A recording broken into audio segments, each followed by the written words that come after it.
En lui, Dieu nous a élus avant la fondation du monde pour que nous soyons saints et irrépréhensibles devant Dieu.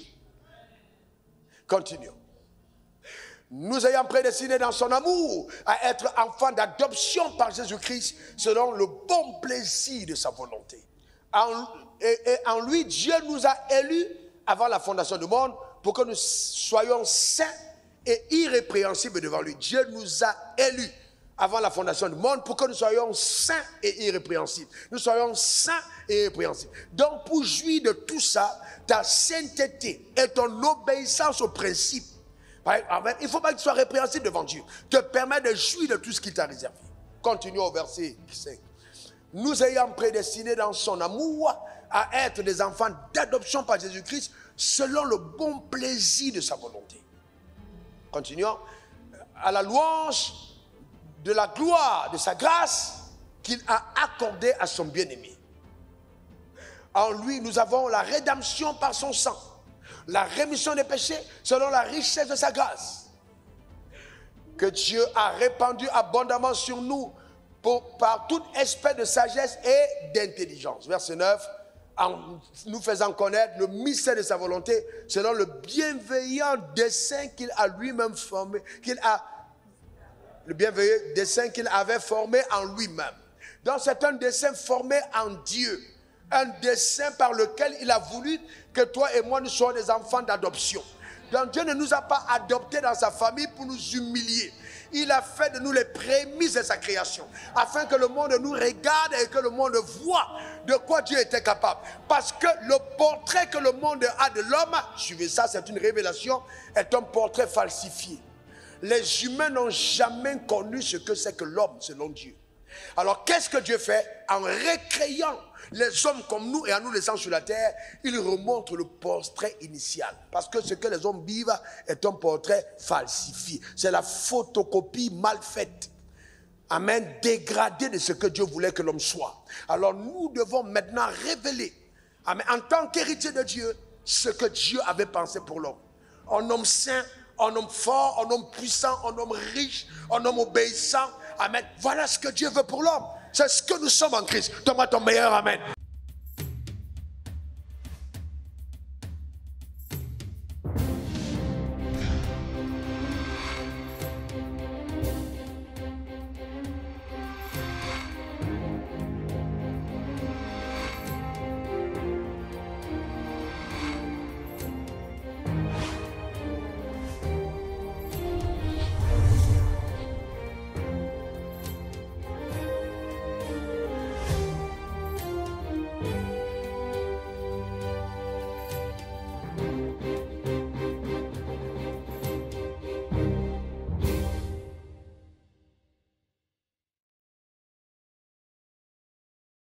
Alors, maintenant, on va faire quelque chose pendant que vous êtes debout. Je vais mixer et l'enseignement et la prière. D'accord? On va prier. Alors, donc, si vous êtes trop fatigué, vous asseyez. Hein? Voilà. D'accord. Maintenant, vous voyez, nous parlons là de notre héritage. Dis après moi l'héritage. Non, asseyez-vous. Comme ça, quand il faut prier, vous vous levez. Je comprends. Asseyez-vous. Amen. Amen. Asseyez-vous. J'ai dit après l'héritage, n'est-ce pas? Eh bien, vous savez que la Bible dit que l'or et l'argent appartiennent à Dieu. Quels sont ceux qui le croient? Amen, le croient. L'or et l'argent est à Dieu. Alors, la Bible dit dans Galates 3, verset 7, on ne va pas regarder, que 3, verset 7, que si nous avons la foi, nous sommes les fils d'Abraham. On est d'accord? Dans les fils d'Abraham. Et dans Galates 3, verset 29, si nous sommes fils d'Abraham, nous sommes aussi héritiers. On est d'accord, n'est-ce pas? Donc, en d'autres termes, l'héritage d'Abraham est notre héritage. Est-ce que ça va pour chacun d'entre nous? Ce qui devait revenir à Abraham est à nous. Est-ce que ça va? Et souvenez-vous que le premier fils d'Abraham, comment il s'appelle? Ismaël. Vous avez vu sa bénédiction matérielle, j'entends, sur la terre des hommes. Regardez comment ils sont bénis au Qatar, toutes les richesses qu'ils ont de l'autre côté là-bas. Okay? Le deuxième fils s'appelle Isaac. Regardez la bénédiction d'Isaac. Le troisième fils d'Abraham, c'est l'Église. Donc toi et moi, nous sommes troisième fils d'Abraham. Et c'est une réalité. Amen. Donc nous sommes troisième fils de par l'alliance qui a été contractée au travers du sang de Christ. Donc il n'y a plus de condamnation pour nous. Donc normalement, en tant que troisième fils, notre manifestation de la gloire devait être encore vraiment hyper abondante. D'accord? Est-ce que quelqu'un comprend de quoi je parle? Maintenant, suivez-moi bien. Vous devez comprendre, comme j'ai dit tout à l'heure, que la pauvreté est quelque chose de terrible. Hein? J'ai noté des phrases. D'abord, la pauvreté est une malédiction. C'est une malédiction. J'ai l'habitude de le dire. C'est une malédiction. D'accord? La pauvreté a été la conséquence du péché. Si l'homme n'avait pas péché, l'homme n'aurait jamais été pauvre. Est-ce que ça va? La pauvreté est une malédiction. Clair, honnête. C'est parce que l'homme a péché que la pauvreté est arrivée. Et la maladie aussi est une malédiction. La mort prématurée est une malédiction. La mort même est une malédiction. Parce que, normalement, sans le péché, ces choses n'auraient pas lieu. Donc, maintenant, quels sont ceux qui croient que Jean 1,29 est vrai? Jésus est l'agneau de Dieu qui ôte le péché du monde. Lève ta main, voir. D'accord? Est-ce que tu le crois vraiment? Maintenant, écoute-moi bien. Suis-moi attentivement. Si tu crois vraiment qu'il ôte le péché du monde, je te pose une question. Si le péché est ôté, est-ce que les conséquences doivent demeurer? Non. Les conséquences ne doivent pas demeurer. Maintenant, vous voyez, la pauvreté est un levier de Satan pour maintenir les hommes dans l'humiliation et la captivité. Donc, quand Satan déploie la pauvreté, c'est pour te maintenir dans l'humiliation et dans la, voyez-vous, et la captivité. Parce que la pauvreté te rend captive. Une personne pauvre n'est pas libre.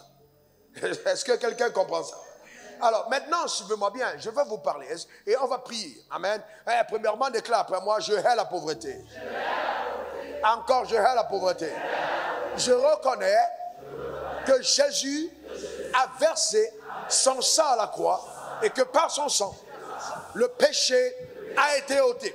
Je m'identifie à la mort de Christ sur la croix et je déclare sur ma vie, par la puissance de Dieu, que Dieu en Christ m'a affranchi. Dieu en Christ m'a béni. Dieu en Christ m'a délivré. Oui, je rends grâce à Dieu le Père qui m'a déjà béni de toutes sortes de bénédictions spirituelles dans les lieux célestes en Christ. Et j'appelle à démonstration dans ma vie sur la terre des hommes en tant qu'héritier de Dieu, héritier d'Abraham, la manifestation de ces bénédictions au nom suprême de Jésus. Amen, amen et amen. Assieds-toi un moment. Écoute-moi bien, écoute-moi très bien. Camille, écoute-moi bien. La terre est un héritage qui appartient aux hommes. J'ai dit quoi? Qu'est-ce que j'ai dit? C'est-à-dire que même Dieu, pour avoir quelque chose sur la terre, doit passer par un homme. Il a légué la terre aux hommes. Donc la terre n'est plus à Dieu, elle est aux hommes. Je veux que tu assimiles cette vérité. Tu as bien compris ça? Maintenant, le ciel est à Dieu, la terre est à nous. Le ciel est à Dieu, la terre est à nous. Dans l'alliance contractée par Dieu avec Abraham, Dieu nous a donné, parce que nous avions perdu l'accès au ciel, de par la mort de son fils, de repartir au ciel. Et non, nous, par l'alliance aussi, nous avons permis à Dieu de reprendre possession de la terre. Donc c'est par nous que Dieu reprend possession de la terre. C'est pour ça qu'il dit lorsque vous priez, dites que ton règne vienne, que ta volonté soit faite sur la terre comme au ciel. Donc en tant que fils d'Abraham, la possession de la terre est une légitimité. J'ai dit quoi? La possession. Vous devez avoir ça dans votre langage spirituel. J'ai dit que quoi? La possession de la terre est une légitimité. Donc posséder la richesse est légitime. Il n'y a rien d'illégitime dans le fait de posséder la richesse. C'est légitime. Donc, dans l'alliance, ma soeur, ce qui est à Dieu est à toi. Ce qui est à toi est à Dieu. Ce qui est à Dieu est à toi. Ce qui est à toi est à Dieu. Ce qui est à Dieu est à toi. Ce qui est à toi est à Dieu. Donc, si l'or et l'argent appartiennent à Dieu, c'est que c'est à toi. Donne-moi ton meilleur amen. Amen. Dis encore amen. Amen. Dis après moi, je possède les richesses de la terre.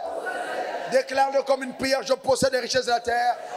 Et je sers Dieu sur cette terre avec tous mes avoirs au nom suprême de Jésus. Amen, amen et amen. Regardez Genèse 1 verset 26 à 28. Regardez ce qui est écrit. Genèse 1 verset 26 à 28. On peut partir même du 28 à 30. D'accord? Dieu les bénit et Dieu leur dit, soyez féconds, multipliez, remplissez la terre et la sujettissez et dominez sur les poissons de la mer, sur les oiseaux du ciel et sur tout animal qui se met sur la terre. Voyez-vous que la création de l'homme intervient après que tout avait déjà été créé. L'or, l'argent, le diamant, tout était magnifique. Il n'y avait rien d'autre. Tout était là. Verset 29, regardez ce que la Bible dit. Et Dieu dit, voici, je vous donne toute herbe verte, portant de la sémence, qui est à la surface de toute la terre, et tout arbre ayant en lui du fruit d'arbre, portant de la sémence, ce sera votre nourriture. Regardez la suite. Verset 30, et il y a tout animal de la terre. Vous voyez bien qu'il y a une différence. À l'homme, il dit, je te donne du fruit d'herbe portant de la sémence, ce sera la nourriture. Et vous voyez, tout fruit d'arbre portant de la sémence. Il fait référence à la sémence 2 fois. On est d'accord? Maintenant, il dit à tout animal de la terre, et à tout oiseau du ciel, et à tout ce qui se meurt sur la terre, et en son souffle de vie, je donne toute herbe verte pour nourriture, et cela fut ainsi. Quelle est la différence entre l'animal et l'homme? Ma soeur, tu as eu la révélation. La différence, c'est quoi? À l'animal, on a dit quoi? Non, lève-toi, parle. Tu as eu la révélation. Tes yeux se sont éclairés. Et voilà, je sais quand. Alors, qu'est-ce que tu as compris? Voilà, la différence, c'est que l'animal n'a pas de semences. Tu vois, tes yeux se sont allumés. Donc, il faut obéir maintenant. Tu vois, non? L'animal n'a pas de semences. Maintenant, l'homme, on a donné la sémence. Donc, en d'autres termes, la sémence n'est pas la conséquence de la malédiction. Mais elle a un principe préétabli pour la domination. Elle n'est pas la conséquence de la malédiction, mais un principe préétabli par Dieu pour la domination. Impossible de dominer sans le facteur sémence. J'explique. Parce que, imaginez, où on est dans le jardin d'Éden, il y a tout dans le jardin. Voilà les arbres, il y en a tout. Et puis, les premiers fruits, vous les mangez, les deuxièmes fruits, vous les mangez, vous ne les semez pas. Qu'est-ce qui se passe après un an? Il y a une crise économique, il y a une famine. On est d'accord? Alors, quand il y a une famine, les gens diront, ah, le jardin d'Éden, alors que Dieu les a bénis, mais il y a crise au ciel, il y a crise au jardin d'Éden. Mais la crise vient d'où? La crise vient du fait que l'instruction qui a été cachée dans la parole donnée n'a pas été exécutée. Donc, l'obéissance a toujours été le vecteur par lequel Dieu a voulu que l'homme domine sur terre. Est-ce que quelqu'un comprend ça? Donc on va dire, il y a crise au ciel. Mais comment ils sont au ciel? Et puis non, mais ils n'ont pas semé, ils meurent de faim. Mais Dieu dira, je vous ai dit, voici du fruit d'arbre portant la sémence, ce sera votre nourriture. En d'autres termes, ce qui garantit ton futur, dans ta capacité de te nourrir, dépend de ton habileté à obéir aux instructions données par Dieu. Le fruit d'arbre portant de la sémence, clair et net. Et dans l'intelligence de Dieu, il a fait de telle enseigne que la sémence, quand tu la consommes, devient nuisible à ton épanouissement. Quand tu commences à consommer la sémence, tu te rends compte que le goût change. Le goût de la sémence, même quand tu manges des raisins, tu tombes sur la sémence, tu sens que le goût a changé. C'est que même si tu t'es trompé, Dieu met en signe entre la nourriture et la sémence pour que tu ne franchisses pas la barrière. Et chaque liberté est toujours environnée de barrières. Chaque fois que tu veux rester libre, tu dois découvrir la barrière de ta liberté. Si tu ne l'as pas découverte, tu redeviens esclave. Et donc, c'était la découverte de la liberté. Donc, quand nous avons la sémence vient autonome. La sémence est là pour créer une impulsion, pour nous propulser dans davantage de faveur et que nous jouissons de ce que le ciel nous a réservé. Mais nous savons tous, à cause du temps, que c'est à cause du péché d'Adam que le processus là, savez-vous, que la malédiction est entrée. Mais même quand la malédiction est entrée, Dieu n'a pas changé le principe.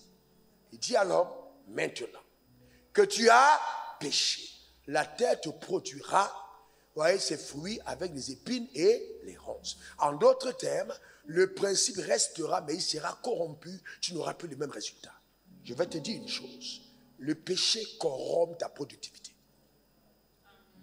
Vous avez dit quoi? Le péché corrompt ta productivité. Un homme, une femme qui vit dans le péché n'aura jamais le maximum de ce que Dieu veut qu'elle fasse.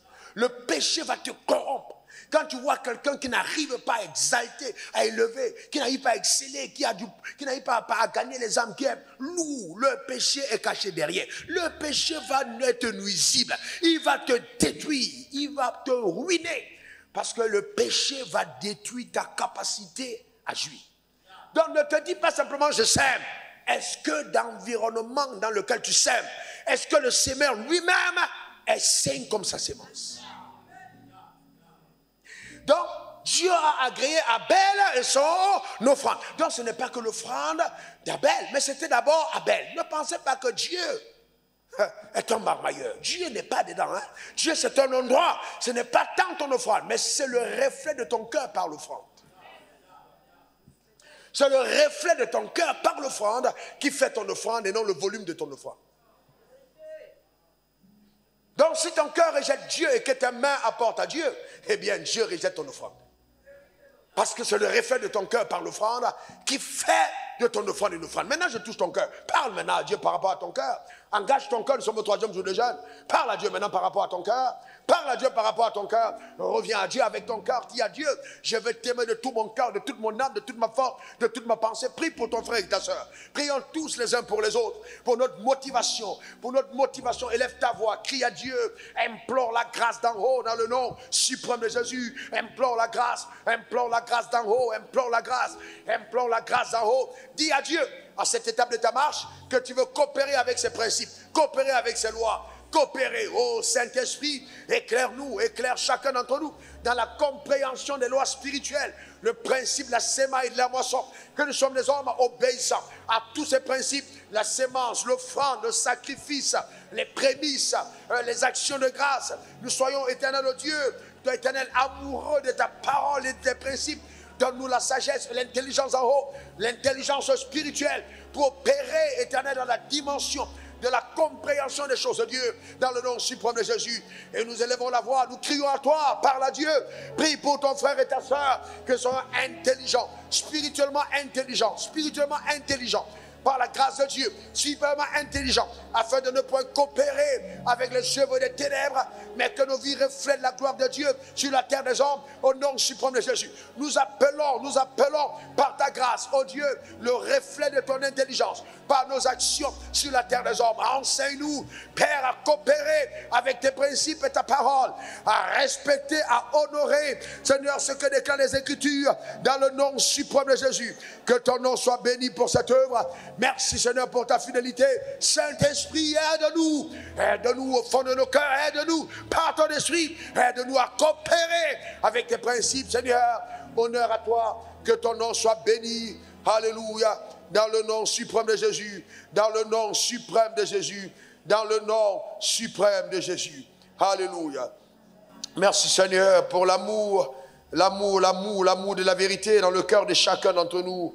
L'amour de la vérité, au nom suprême de Jésus. Alléluia. Gloire à l'agneau. Alléluia. Que Dieu soit loué, que Dieu soit béni. Amen, amen, amen.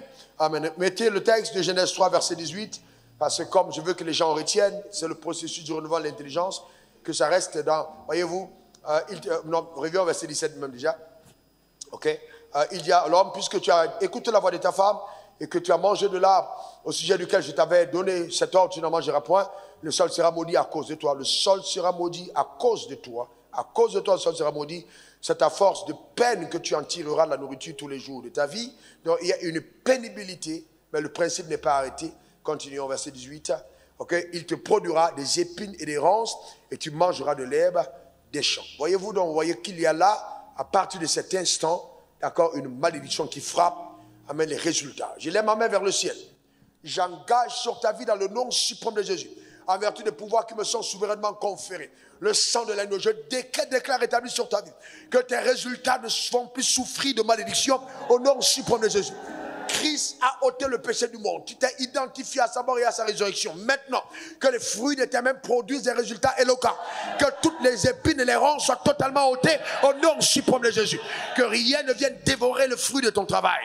Par la puissance de Dieu. Que la pénibilité excessive dans le travail soit ôtée dans le nom suprême de Jésus. Et que chacun d'entre nous dans cette communauté, nous vivions la démonstration de la gloire de Dieu dans le nom suprême de Jésus. Que le travail soit récompensé, les efforts soient récompensés, la grâce particulière de Dieu sur ta vie pour donner à ta vie une embellie, convoitée par les impies. Au nom suprême de Jésus, j'ai prié. Dis Amen 3 fois. Amen, Amen, Amen. Dis après moi, c'est mon partage, c'est ma portion, c'est mon héritage.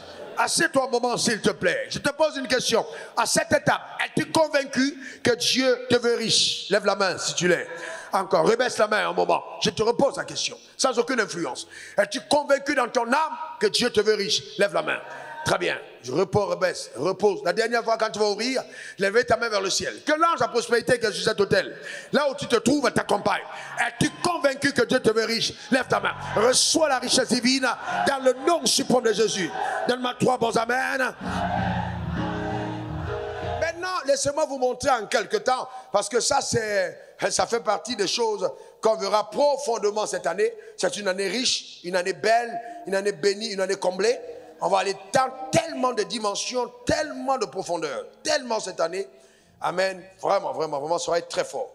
Alors, regardons quand la chute intervient. Vous avez dit quoi? La chute de l'homme intervient. Regardez comment la déchéance va créer des problèmes immenses. Premièrement, Genèse 12, 12 à 13. Regardons ici. Regardons comment Abraham, tenu par la famine, va aller dans des problèmes. Quand les Égyptiens le verront, ils diront, c'est ma femme, et ils la tueront et ils te laisseront en vie. Continuons.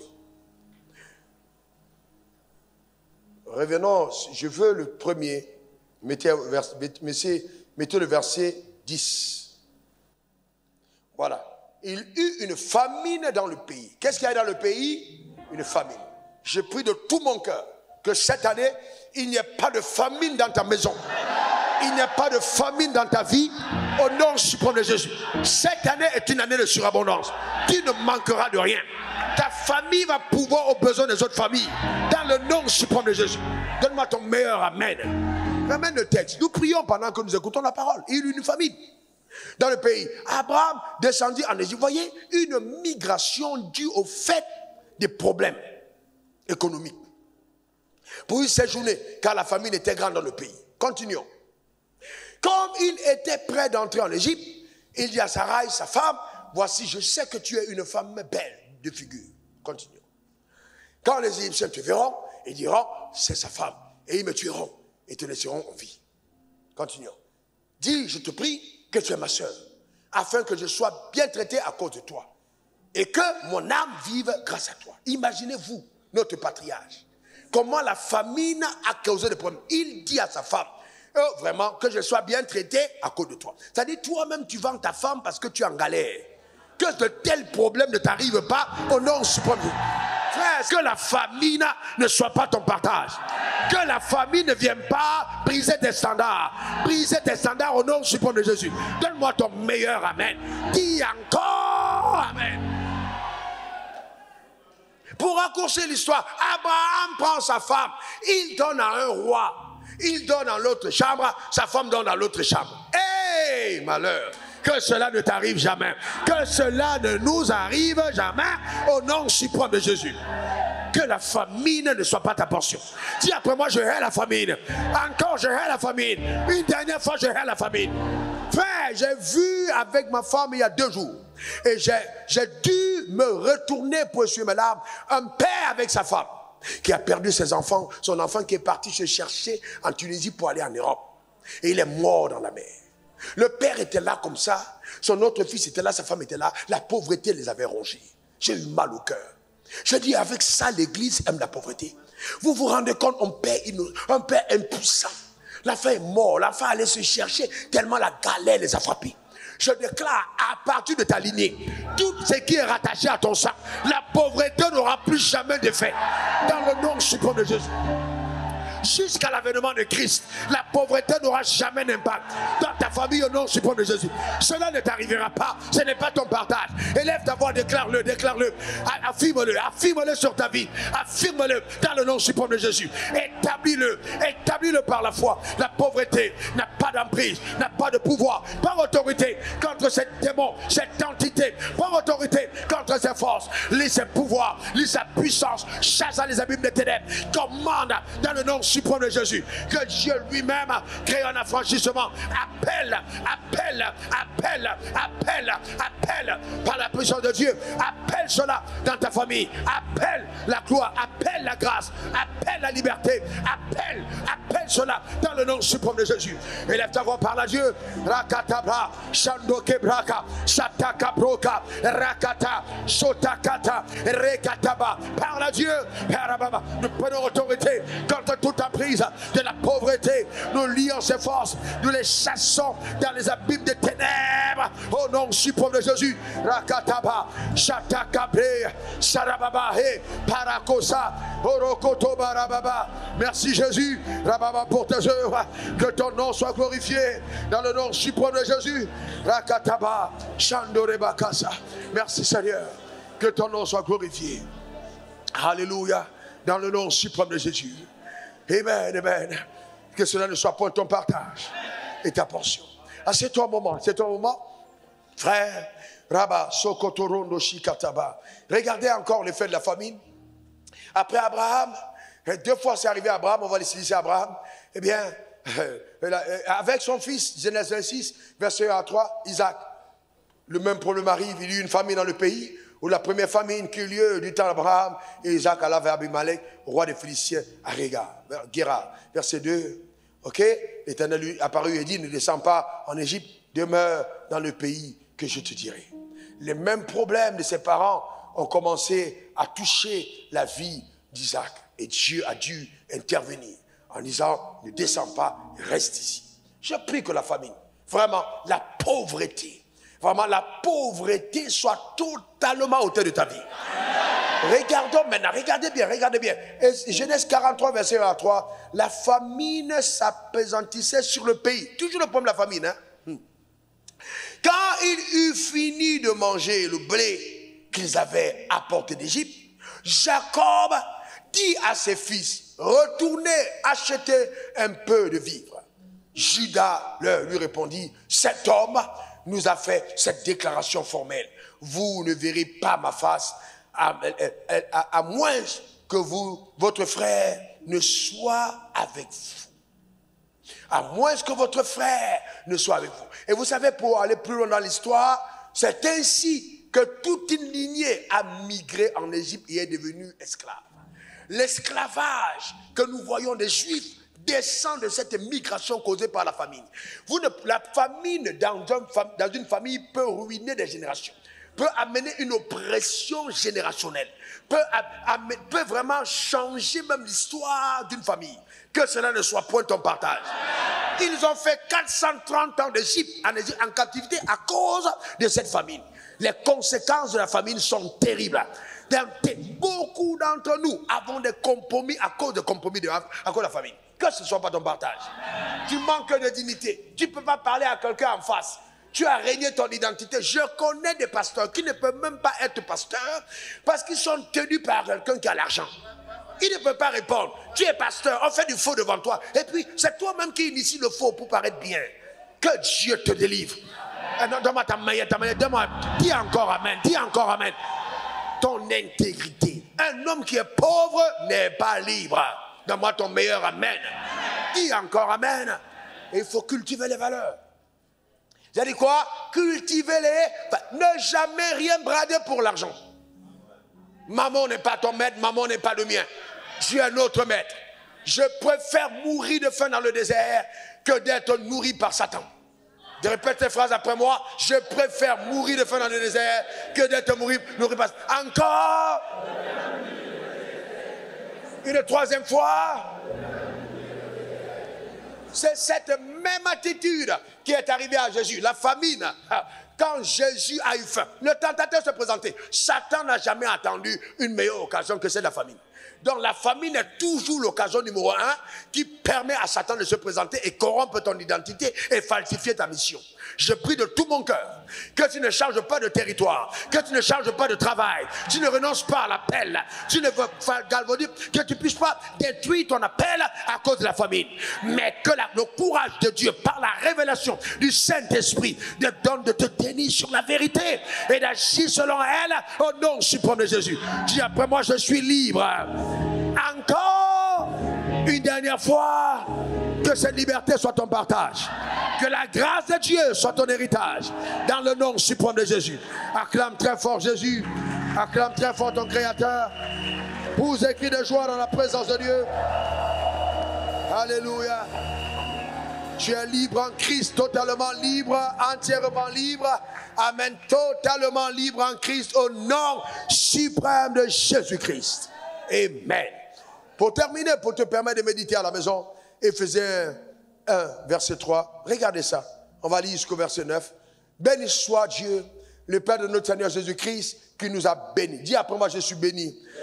De toutes sortes de bénédictions spirituelles dans les lieux célestes en Christ. Donc nous sommes bénis. Dans le concept de la nouvelle création, la pauvreté a été éradiquée. il n'y a plus de place pour ça. Ce n'est plus possible. On ne doit plus avoir de complexe. Le saint est béni. Le pécheur est maudit. C'est clair, c'est sans contredit. Amen. Si vous voyez un pécheur riche, c'est un faux riche. Ou alors c'est un riche, amen, qui est illégitime. Si vous voyez un saint pauvre, c'est un saint pauvre illégitimement. Parce que la pauvreté est rattachée au péché et la richesse à la sanctification, à la justice. En lui, Dieu nous a élus avant la fondation du monde pour que nous soyons saints et irrépréhensibles devant Dieu.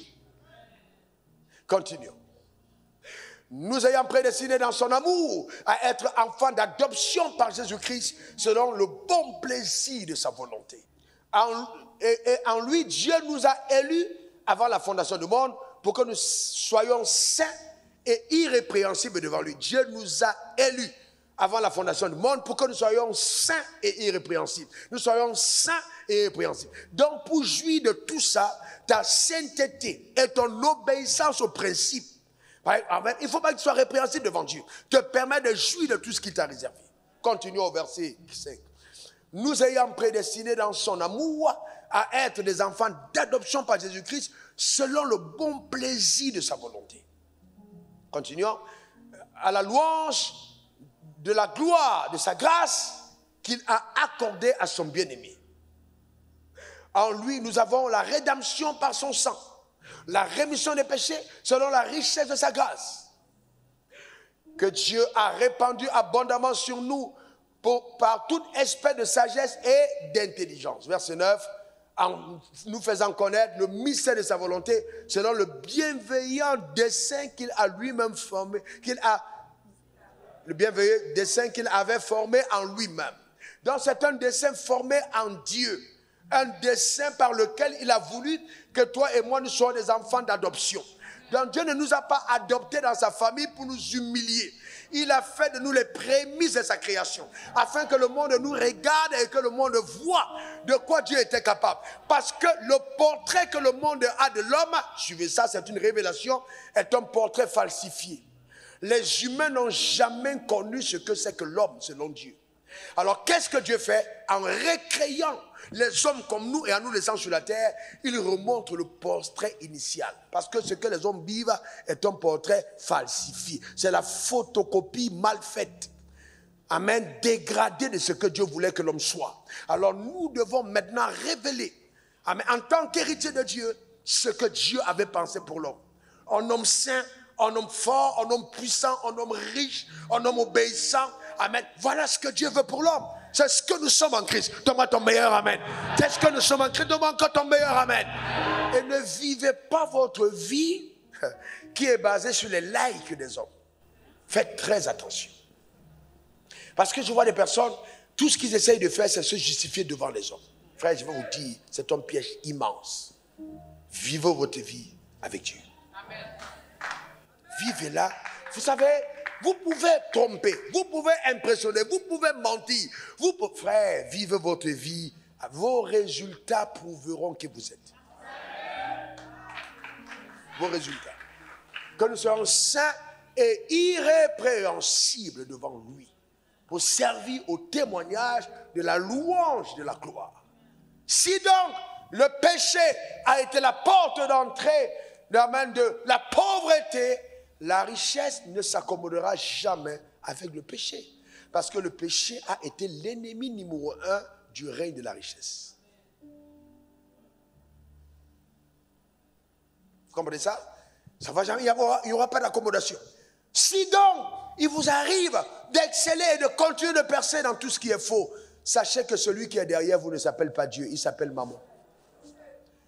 Parce que Mammon a l'intention de prendre la place de Dieu dans ta poursuite de la gloire, pour te donner de vivre une fausse gloire qui va se limiter sur la terre mais qui sera méconnue au ciel. Et quand tu arriveras au ciel, on dira, on ne te connaît pas. Parce que tout ce que tu as fait là, Dieu n'était pas avec toi. On n'était pas, et tu sais toi-même qu'on n'était pas avec toi. Tu as dit au pasteur que c'était un témoignage, j'ai un témoignage extraordinaire, il y a une personne, toi-même tu sais que ce n'est pas une personne. Tu sais très bien. Quand tu commençais à dire aux gens à l'église que non, bon, je ne sais pas pourquoi on doit insister sur la manière de s'habiller, c'est parce que tu sais toi-même ce que des mini-jupes que tu portais apportaient à ta vie. Alors que tu étais chef de l'intercession. Tu sais, toi-même. Tu sais. Ce n'est pas une affaire de quelqu'un, toi-même tu sais. C'est entre toi et Dieu. Donc vous voyez cette histoire, après il ne faut pas dire il n'y a pas d'onction. Il y a tellement d'onction ici, tellement d'onction. Mais il faut être toi-même en accord, agréable à Dieu. Quand Dieu te donne une instruction, quand Dieu te parle, comme ce fut le cas. Vous savez, on n'aura pas le temps, j'avais prévu qu'on lise 1 Roi 3 avec le cas de Salomon. Mais comment est-ce que Salomon est monté dans sa gloire? Salomon a rencontré Dieu. C'est une histoire authentique, authentique. Salomon a rencontré Dieu, il est allé à Gabon, il a donné 1000 holocaustes à Dieu, Dieu lui a apparu la nuit, il dit demande ce que tu veux. Il faut poursuivre l'authentique. Je ne parle pas de surabondance falsifiée. L'authentique, l'original, sans compromission, avec l'empreinte de Dieu, c'est encore possible et tu le vivras dans le nom suprême de Jésus. Donne-moi ton meilleur amen. Dis encore amen. Il faut aspirer à ça. Il faut aspirer à ça. N'aspire pas faux, aspire à ça. Donne-moi ton meilleur amen. Ah ouais. Parce que quand je me rends compte qu'on peut aller, même en tant que serviteur de Dieu, détourner les offrandes qu'on envoie à l'autel, mais c'est une malédiction énorme. Frères et sœurs, l'argent n'est pas une bénédiction quand ce n'est pas venu de Dieu. C'est une malédiction. Il faut marcher droitement. Donne-moi ton meilleur amen. Il faut marcher droitement. Il faut marcher droitement. N'acceptez pas la pourriture et la corruption. Aimez Dieu. Amen. Aimez Dieu. Aimez Dieu. Aimez-le vrai, authentique.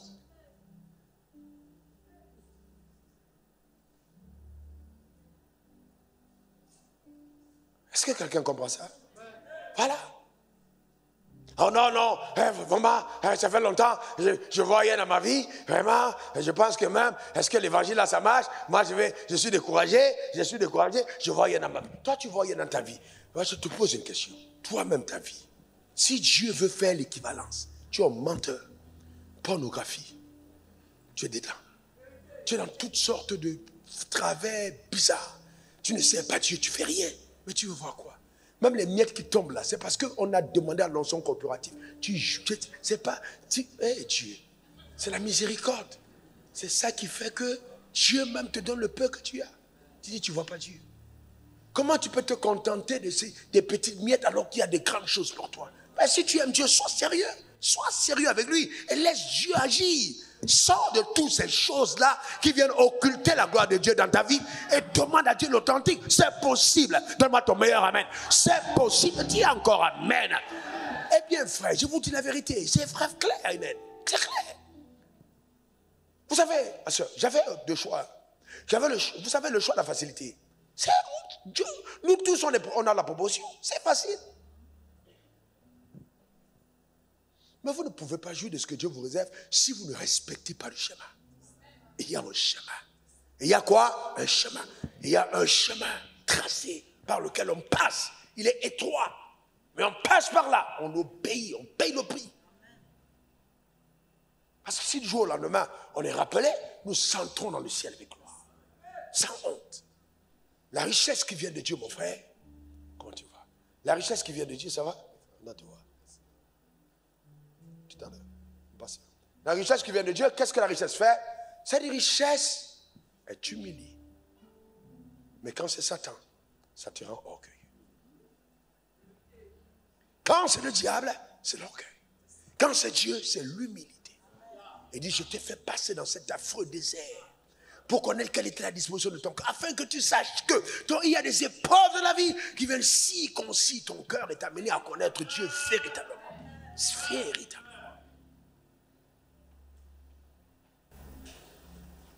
Je vais raconter ça. Bon, j'ai fait des affaires au moment où je dis à ma femme, gère le restaurant, il y a beaucoup d'autres choses, va gérer. Bon, on est juste au début de notre mariage. Et puis après, il y a un couple de gens qui viennent d'avoir, ils disent, mais tu sais, pourquoi tu te casses le dos? Nous, on va te mettre dans un créneau. Amen. Des gens, tu es une femme claire, donc il y a un créneau dans le pays. Alors là, on va te financer. On va te financer. Ouais. Amen, on va te financer. Mais il faut on va te taper dans le dos. Donc, mais on va financer. J'ai déjà dit en code. Voyez-vous, non? Bon, maintenant, vous savez que vous pouvez être tenté de dire que bon, on va vous donner quelques billets de banque. Vous prenez les billets de banque par derrière. Vous récupérez. Vous dites, ok, pasteur, Dieu m'a béni. Mais vous savez, quand vous êtes spirituel, quand vous voyez une femme impure, même ces fossiles sont faux fossiles.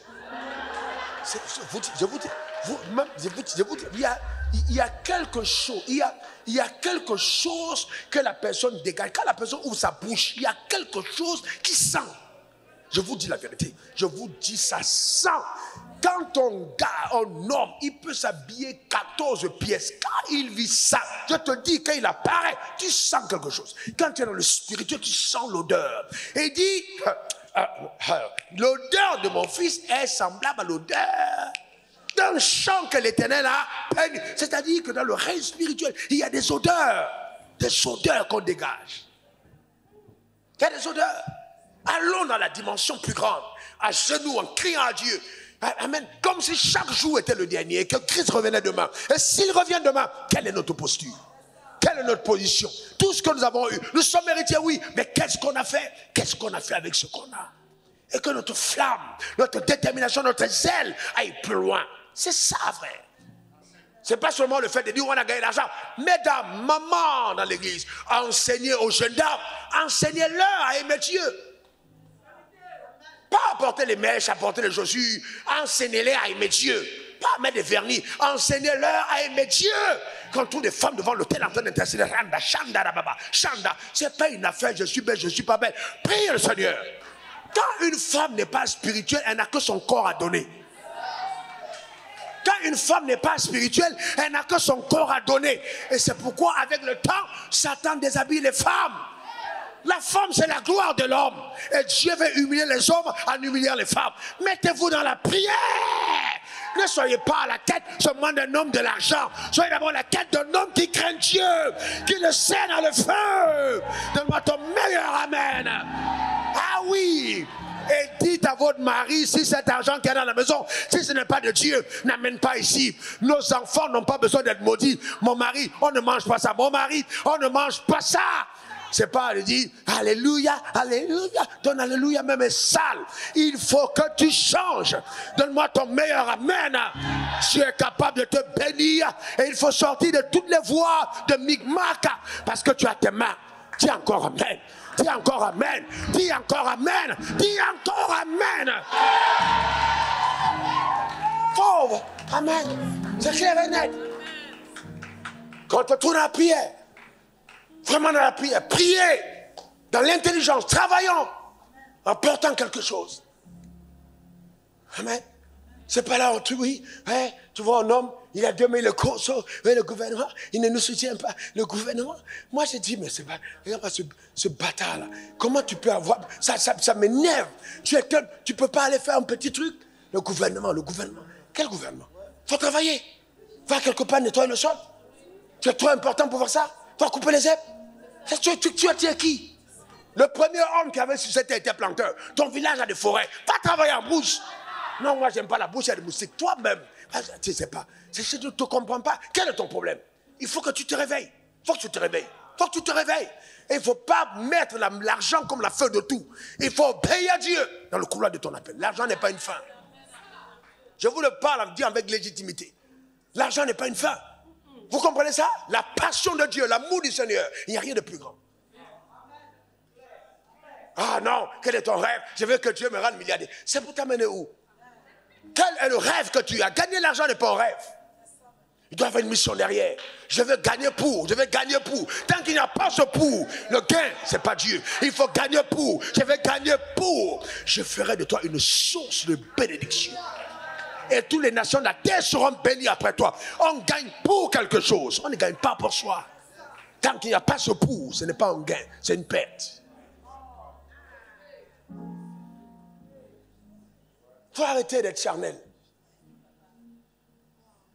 En jeune, tu es là, et puis on va manger demain à 6 heures. Tu es déjà fâché. Honnêtement, je ne te comprends pas. Depuis tout ce temps, toi, tu vois que ta vie n'a pas progressé. Mais qui va venir te pousser? Il faut aller à notre niveau, frère. Tu es là, mais non, mais entre nous, sois sérieux. Prends ta vie au sérieux. Et puis, commence à crier dans ton homme intérieur que cette forteresse de maman tombe et que ton amour pour Dieu soit vrai. Commence à prier. Demande à la forteresse de tomber. Commence à prier. Mets ta main sur ta tête. Parle à ta tête. Renverse cette forteresse de maman. Parle à ta tête. Parle à ta tête. Parle à ta tête. Commande une forteresse d'ébranler par la puissance de Dieu. Dans le nom suprême de Jésus. Commande que toute forteresse satanique s'ébranle. Dans le nom de Jésus-Christ. Et que par la puissance extraordinaire de Dieu, dans le nom suprême de Jésus, ta vie reflète la gloire de Dieu sur la terre des hommes. Déclare établi. Parle maintenant sur ta vie. Tu épouses la pensée du Créateur, la pensée de Christ, la pensée de ton Maître. Christ d'abord, Christ d'abord, Christ d'abord, Christ d'abord, Christ d'abord. Parle sur ta vie dans le nom suprême de Jésus. Qu'il en soit ainsi et que Jésus soit honoré dans le nom suprême de Jésus. Alléluia. La figure de ce monde passe. Elle passe. Mais dans le nom suprême de Jésus, sur la base du sang de l'agneau versé à la croix, répondant au sacrifice d'Abraham en apportant son fils Isaac sur l'autel, je déclare établi en vertu des pouvoirs qui me sont souverainement conférés. Que toute personne connectée à cet autel 1 jouit de la miséricorde d'en haut. Que vos péchés soient totalement pardonnés. De deux, que la grâce de Dieu te localise. Et que tes résultats ne soient pas conséquents simplement à tes efforts. Mais que quand on regarde l'équivalence de tes efforts et des résultats, qu'on soit totalement étonné en se rendant compte que les résultats supposent de très loin les efforts fournis. Reçois donc la grâce de Dieu dans le nom suprême de Jésus. Comme l'a annoncé son serviteur, aucune connexion ne sera court-circuitée par l'enfer. Que Dieu t'introduise des personnes de qualité. Et que tu sois pour quelqu'un une personne de qualité dans le nom suprême de Jésus. Que Dieu fasse de toi un canal. Je déclare dans le nom de Jésus que le canal est débouché. Tout ce qui suit le canal que tu es est débouché. Ton tuyau est débouché. C'est que Dieu déverse, passe et arrose, atteint les autres personnes. Que ce tuyau soit débouché dans le nom suprême de Jésus. Tout ce qui ruinait la gloire de Dieu dans ta vie soit totalement ôté. Que la main de Dieu dans sa splendeur intervienne dans toute sa force au nom suprême de Jésus. Dieu bénit l'œuvre de ta main. Dieu apporte à ta vie la provision surnaturelle. Parce que tu as refusé de manger le repas promis par Satan. Que les anges te servent. Que les anges te servent. Que les anges te servent. Que les anges te servent. Que les anges te servent. Dans le nom suprême de Jésus, que les anges te servent.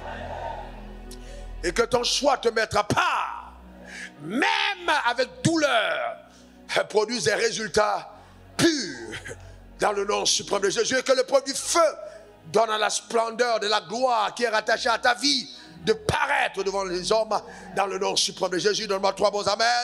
Amen, amen, amen. Assieds-toi un moment et je vais te dire, écoute-moi bien, comme un prophète de Dieu, les choses que l'œil n'a pas vues, l'oreille n'a pas entendues, qui ne sont pas montées au cœur de l'homme, parce que tu aimes Dieu, Dieu te les communique. Amen. Dieu m'a dit, écoute-moi bien, j'étais assis à mon bureau et j'étais en train de parler en langue pendant que lui, il était en train de commencer la direction, parce que je suis dans mon bureau, je priais avec lui en direct, dans le bureau.